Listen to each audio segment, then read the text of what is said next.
Last week, we talked about how we can still grow in difficult circumstances. And Dora reminded me about the lotus flower. It's the flower, it has between 100, 800, and 1,000 petals. And in many religious traditions, this flower is considered sacred because it can only grow in the mud. So it has its roots latched into the mud, and the lotus every night will submerge itself under the dirty, dirty river water.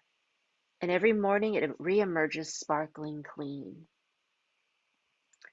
So if you have your journal, can you please write in your journal that my greatness blossoms from my mud? Catherine last week, she said there were so many people who were close to her who didn't support her in her life, in her ministry.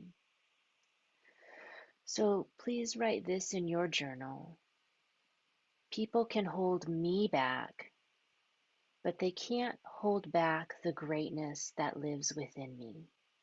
Ciara last week said she's 3 kids, so she's really too tired to practice being great, which is basically being an artist. But when she does do her art in the midst of her exhaustion, last week we compared that to a seed. A seed always gives birth to a new thing. And when you wait until you feel like it to do your creative work, like when I'm rested, I'm feeling better, well, that's wonderful, but you're not really doing anything new because you know what it feels like to work under normal circumstances.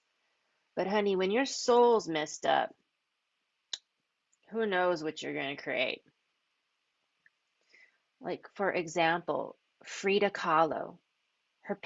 Some of her paintings were done in much happier times in her life, and those are worth about $1 million. But she did this one portrait that was done in a moment of total pain, and that one's worth $35 million. The same old thing, what's tried and true, is valuable, but a new thing that has never been tried and represents a new truth, in this case, it's 35 times more valuable. Why? Because it's an original. So please write this in your journal. I, and then your first and your last name, am an original.